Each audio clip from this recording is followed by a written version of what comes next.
20 years, the Veterans History Project at the Library of Congress has worked to collect and preserve the personal recollections of our veterans from World War I and beyond, offering precious insight into the brave men and women who choose to wear the cloth of our nation and ensuring that their sacrifices may never be forgotten.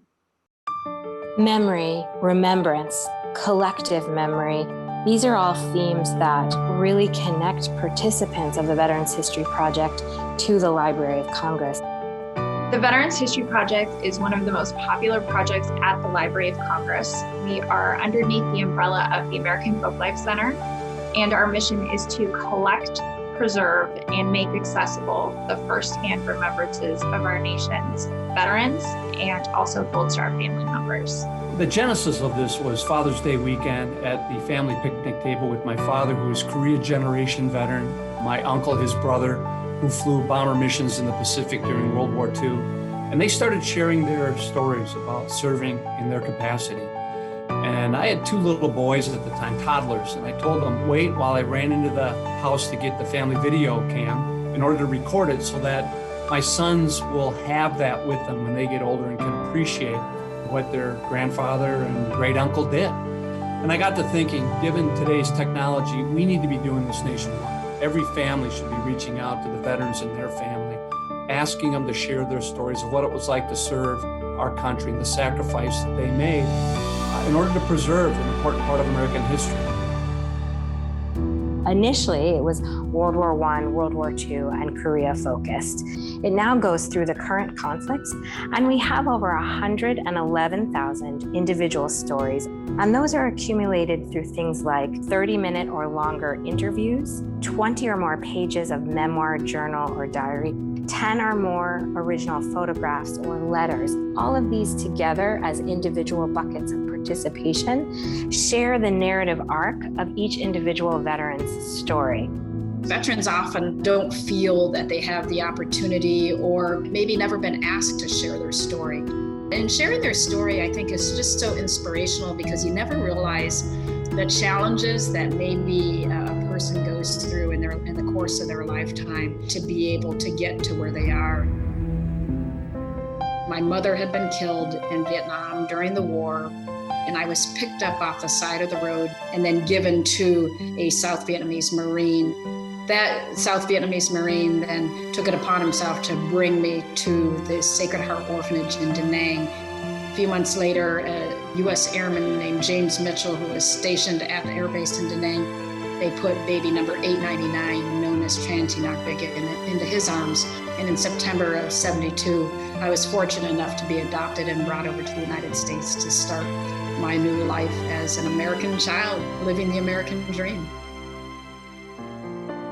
I served in Iraq from 2006 to 2007 on my second deployment, and I was injured by a roadside bomb that they estimated to be about 700 pounds of explosives buried in the road. Now, the most significant part of this story is that I lost 3 of my very best friends. And I guess you could say America lost 3 of her heroes. So I try to make sure that they are not forgotten, for one. But, something that I share with every story, I want to make sure that people know that we lost good people that believed in what we were doing. Those voices that can't be heard today, I hope that I can be a small part of what they would want to say. It never really occurred to me that this project was something that I should look at until they added the Gold Star Family Voices Act. And then that really yelled at me. It said, this is something that you need to do to share your family's story. And so I jumped on it. I shared the story of my father. My dad was killed in the Vietnam War in 1965. And at the time that Dad's plane was lost in the jungles of Laos, he left behind his wife, 4 children, and his wife, my mom, was expecting their 5th child. And everybody has a different memory or experience from that. But the greatest insult to this tragedy is that the 5th child has no memory at all.